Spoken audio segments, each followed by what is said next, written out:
विवेक बिंद्रा बोलते हैं कि मैंने गीता पढ़ी, उससे बिजनेस लेसन्स लिए और अब लोगों की सेवा कर रहा हूँ, लोगों के बिजनेस बड़े कर रहा हूँ।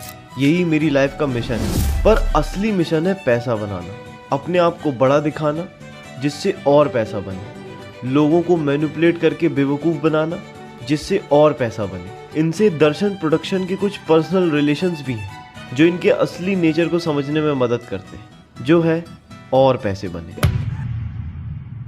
विवेक बिंद्रा ने अपनी जो स्टोरी बताई है उसके हिसाब से वो पहले एक मॉन्क थे कुछ समय तक, और उनके गुरु ने उन्हें गीता का ज्ञान दिया, पर उनको ज्ञान मिला बिजनेस का। और फिर उन्होंने अपने गुरु से पूछा कि इस ज्ञान का मैं क्या करूं गुरुजी?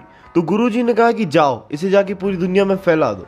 वैसे असल में विवेक बिंद्रा ने एक BBA किया है और फिर एक MBA किया है। BBA Saint Xavier college Delhi से किया है और MBA MIT यूनिवर्सिटी से किया है जो नोएडा में है, और उसके बाद श्रीलंका से PhD की है फिलॉसफी में OIUM यूनिवर्सिटी ऑफ कोलंबो से, for some reasons that we don't know. शुरुआती दिनों में विवेक बिंद्रा ने बहुत मेहनत करके अपना एक बिजनेस बनाया। उनका बिजनेस सिंपल था, जेन्युइन था। वो कंपनीज को कॉर्पोरेट ट्रेनिंग और बिजनेस ट्रेनिंग प्रोवाइड करते थे। बेसिकली कंपनीज उनको हायर करती थी और वो वहाँ जाके सेमिनार्स लेते थे, दो तरीके के।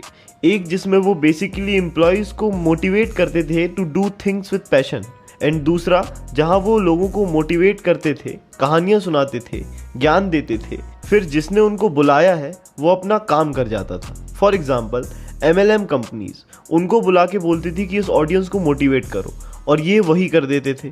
उसके बाद जिसने उन्हें बुलाया है वो मोटिवेटेड ऑडियंस से बोलती थी कि अब आपको अमीर बनना है तो इस प्रोडक्ट को खरीद लो या फिर इस चीज़ से जुड़ जाओ, तो वो उससे जुड़ जाते थे। और फिर जैसे MLM कंपनीज बोलती हैं कि अपने नीचे और 3 को जोड़ो, फिर उनके नीचे और 3 को जुड़ने दो तो आप अमीर बनते जाओगे। तो यही चल रहा था। एक और काम जो बिंद्रा करते थे वो था कि वो बिजनेस को ग्रो करने में मदद करते थे। वो लोगों के बिजनेस को पढ़ते थे, स्ट्रेटजीज बनाते थे और उनको सजेशंस देते थे to do some good stuff. और ये बहुत अच्छा था। जब ये बोलते हैं कि इन्होंने टाटा बिरला जैसी बड़ी कंपनीज के साथ टाई अप किया है, तो हो सकता है कि किसी टाटा की ब्रांच में जाके उन्होंने एक सेमिनार किया हो, क्योंकि टाटा जैसी बड़ी कंपनी किसी बिजनेस कोचिंग के लिए बाहर वाले व्यक्ति को बुला के अपनी स्ट्रेटजीज और प्लानिंग नहीं कराएगी। उसके पास पहले से बहुत ही स्पेशलाइज्ड एनालिस्ट है। खैर वो सब जाने दो। इस समय तक विवेक बिंद्रा का बिजनेस बहुत अच्छे से चलने लगा था और वे एक बहुत ही अच्छे मोटिवेशनल स्पीकर बन चुके थे और इनको बिजनेस का भी अच्छा नॉलेज था। आज से 10 साल पहले 2013 में ही इन्होंने थोड़ी थोड़ी यूट्यूब में वीडियोस डालना शुरू कर दी थी। तब इनका सारा काम सही से चल रहा था। तब ये इतने फेमस नहीं थे, पर फिर जब YouTube इंडिया में चला ये भी चलने लग गए। फिर 2016 जियो रिवॉल्यूशन के बाद बिंद्रा YouTube में बहुत एक्टिव हो गए। सेमिनार से ज़्यादा पैसे और फैन बेस बनाने का मौका उन्हें यहाँ मिल रहा था, तो उन्होंने YouTube में बहुत ही अच्छे से फोकस किया, कंसिस्टेंटली वीडियोस अपलोड करी। जब इंडिया में कोई सेल्फ हेल्प कंटेंट नहीं बना रहा था तब उन्होंने सेल्फ हेल्प कंटेंट बनाया और तब उनके बहुत ही अच्छे व्यूज आते थे। 2018 में उनके 1 मिलियन सब्सक्राइबर्स कंप्लीट हुए थे। तब तक ये बिजनेस लेसन से लेके ब्रेकअप कैसे हैंडल करें सारी चीजें बता चुके थे। इस समय तक इनके काम में कोई भी प्रॉब्लम नहीं थी, सब सही चल रहा था। बहुत मेहनत की थी, काम किया था to build his own brand as a big motivational speaker and business coach. फिर होना शुरू हुई प्रॉब्लम्स। जब YouTube में 10 मिलियन 20 मिलियन व्यूज आना शुरू हुए तब झूठ बोलने पे उतर आए विवेक बिंद्रा। इन्होंने समय के साथ बिजनेस वीडियोस कम कर दिए और मोटिवेशनल वीडियोस बढ़ा दी। ऐसे मोटिवेशनल वीडियोस जिसमें ये कहानियां सुना रहे पर लोग वीडियोस में ज़्यादा देर तक रुके और उनकी वीडियो का एंगेजमेंट बढ़े, वीडियो और इंटरेस्टिंग लगे, इसके लिए उन्होंने झूठी कहानियां भी सुनाना शुरू कर दी। जैसे शहीद भगत सिंह के वीडियो में ये बोलते हैं कि भगत सिंह काकोरी कांड करने चले। 1925 में इन्होंने, अभी 18 साल की उम्र थे, काकोरी कांड की तैयारी कर ली। काकोरी कांड को उन्होंने सफल बनाया। जबकि उस समय तक भगत सिंह ने HSRA, Hindustan socialist Republican association, जो आज़ाद और भगत सिंह ने मिलकर चालू करी थी, उसमें जुड़े ही नहीं थे। और भी बहुत सी कहानी जिनकी कोई प्रूफ नहीं है, वीडियो में चिल्ला चिल्ला के सुना देते हैं जिससे लोग बस मोटिवेट हो जाएं, वीडियो देखते रहें और व्यूज आते रहें। क्योंकि मैंने स्वामी विवेकानंदा के ऊपर एक बेस्ट सेलिंग बुक लिखी है, इसलिए विवेकानंदा समिति इंदौर ने मुझे इनवाइट किया था। मुझे वहां जाके पता लगा कि वहां के सन्यासी इस विवेक बिंद्रा से बहुत परेशान हैं, क्योंकि स्वामी विवेकानंद के वीडियो में इसने कुछ भी उल्टी सीधी स्टोरी सुना दी। मोटिवेशन देना वीडियोस के थ्रू फिर भी ठीक ही था, कोई दिक्कत नहीं थी। थोड़ी बहुत स्टोरीज ही तो गलत है। प्रॉब्लम तब आ जाती है जब मोटिवेशन देते देते लोग कुछ बेचने लगते। विवेक बिंद्रा ने अपना एक बहुत ट्रस्टेड ब्रांड बनाया था। किसी को ऐसा नहीं लगता था कि विवेक बिंद्रा कोई गलत काम करेंगे। इसका ब्रांड था एक मॉन्क, गीता पढ़ने वाला आदमी, बिजनेस का बहुत सारा नॉलेज रखता है और उसी को बांटता है। पर इस ब्रांड से विवेक बिंद्रा ने लोगों को एक्सप्लॉइट किया है। अपने आप को सारे स्कैमर्स से अलग दिखाने के लिए इन्होंने MLM के ऊपर वीडियोस भी बनाई थी, जहां पे इन्होंने समझाया कि MLM क्यों खराब है। और जब गवर्नमेंट ने MLM को बैन कर दिया तब उसका उन्होंने समर्थन भी किया, बोला कि गवर्नमेंट सही कर रही है। पर जब विवेक बिंद्रा ने बड़ा बिजनेस ऐप लॉन्च किया, उसमें उन्होंने कोर्सेज को बेचना शुरू किया। बेसिकली विवेक बिंद्रा ने एक ठीक ठाक कोर्स डेवलप किया बड़ा बिजनेस के पोर्टल में, जिसमें आप एंटरप्रेन्योरशिप के लेसन्स ले सकते थे। ठीक है, ये सही है। फिर आप अपने बिजनेस की प्रॉब्लम्स को सर्च करते थे और आपको बिजनेसमैन्स, टॉप बिजनेसमैन्स एडवाइस देते थे कि आपके बिजनेस में ये प्रॉब्लम कैसे ठीक हो सकती है। ये भी बहुत सही था और आप अपने कोर्स को आगे बेच सकते थे। सही नहीं, प्रॉब्लम यही थी। इस स्कीम का नाम इन्होंने रखा IBC, इंडिपेंडेंट बिजनेस कंसल्टेंट। कोई भी इस कोर्स को लेके एक इंडिपेंडेंट बिजनेस कंसल्टेंट बन सकता है। कैसे?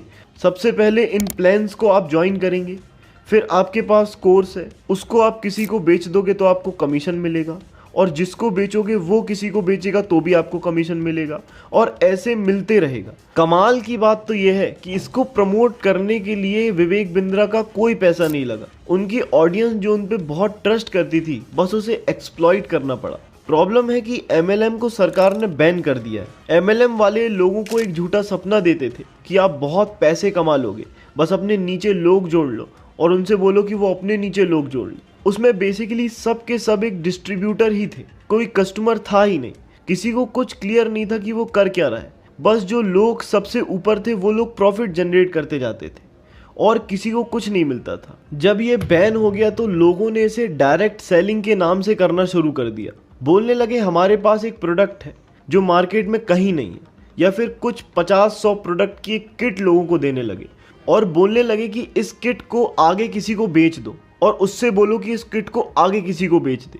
ऐसा करके आपको इस किट के बिकने से कमीशन मिलता रहेगा। ये भी एक तरीके का MLM ही है, पर इसमें एक तरीके का प्रोडक्ट आ गया है तो ये इलीगल नहीं है। सेम विवेक बिंद्रा के ऐप में भी है।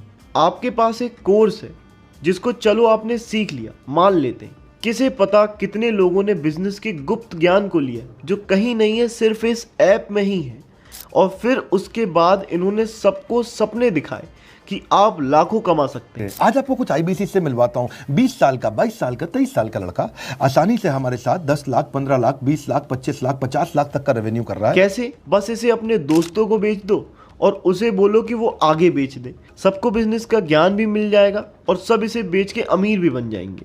क्या आपको भी ये सुनने में MLM जैसा ही लग रहा है? एक्चुअली ये वही है। कोई भी जब ये 30,000 या 1 लाख का कोर्स खरीदता है तो वो ये सोच के खरीदता है कि उसे बिजनेस सीखने मिलेगा, उसे पता लगेगा बिजनेस कैसे करते हैं और वो खुद का बिजनेस कर पाएगा। पर एक्चुअली में हुआ क्या? आप एक ट्रैप में फंस गए जिसमें आपको बस इस कोर्स को आगे बेचते चले जाना है बिजनेस के नाम पे। क्या ये कोई बिजनेस एक्सपीरियंस है या आप एक सेल्स पर्सन बन गए और आपका प्रोडक्ट एक कोर्स है और आप उसे ही आगे बेच रहे हैं? आपको ये सिखाया जा रहा है कि इसे आगे कैसे बेचें। क्या आप एक सेल्समैन की जॉब कर रहे हैं? हाँ, बिल्कुल ऐसा ही। हमें मेल्स आ रहे हैं, वीडियोस के कमेंट सेक्शन भरे पड़े हैं, मेरे साथ फ्रॉड हुआ है, मेरे साथ फ्रॉड हुआ है, बिजनेस सीखने गया था, सेल्स बॉय बना दिया, MLM है, MLM में फंसा दिया, एक्सेट्रा एक्सेट्रा। जैसे MBA चाय वाला ने अपना एक ब्रांड बनाया और उस ब्रांड के दम पे फ्रेंचाइजी बेच दी और पूरी फ्रेंचाइजी बंद हो गई क्योंकि वहां पे कोई प्रोडक्ट ही नहीं था जो फ्रेंचाइजी में प्रॉफिट जनरेट कर पाए। वैसे ही बिंद्रा का एक अपना ब्रांड है जिसके कारण लोग उन पे भरोसा करते हैं और उनके बनाए हुए कोर्सेज को खरीदते हैं, पर वहां जाके वो फंस जाते हैं और बिंद्रा पैसे कमाते हैं। अगर कोई इस ब्रांड को तोड़ दे तो पूरा धंधा बंद हो जाएगा।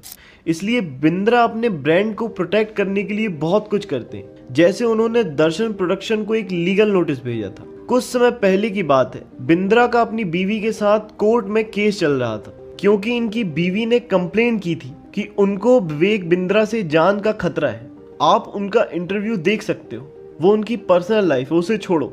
और वहां कोर्ट के अंदर पेशी के दौरान बिंद्रा ने फोन निकाल के वीडियो बना ली तो पुलिस इनको पकड़ के ले गई फोन चेक करने के लिए। तो काफी लोगों ने वीडियो डाले कि बिंद्रा अरेस्ट हो गया है और फिर फोन चेक करके पुलिस ने इनको छोड़ दी। तो इन्होंने सारे वीडियोस डिलीट कराए लीगल नोटिस भेज के, और उस लीगल नोटिस का बेस ये था कि बिंद्रा अरेस्ट नहीं हुआ है, उसे पुलिस फोन चेक करने ले गई।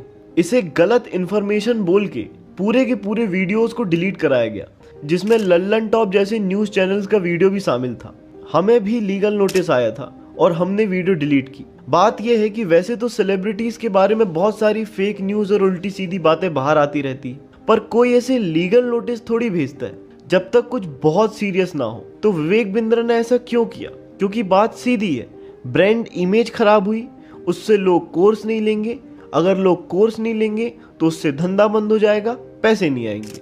हाल में ही संदीप माहेश्वरी ने ये बात सबके सामने रखी, पर हमने कुछ महीने पहले ये बात बता दी थी। सीधी बात है, अगर आपको कोई मोटिवेट कर रहा है तो कुछ बेचेगा, जरूर कुछ बेचेगा। आप इस वाले वीडियो को देख के अपने कंसेप्ट को बहुत क्लियर कर सकते हो और मोटिवेशनल इंडस्ट्री को डीप में समझ सकते हो, और संदीप माहेश्वरी खुद आपको क्या बेच रहे हैं वो भी आपको पता लग जाएगा। खैर, ऐसी ही कमाल की डॉक्यूमेंट्रीज दर्शन प्रोडक्शन आपके सामने लाता रहेगा। आप सब्सक्राइब करें, कमेंट सेक्शन में अपने व्यूज बताएं, हम बने हैं आपके साथ, आप भी बने रहिए हमारे साथ। बहुत बहुत धन्यवाद।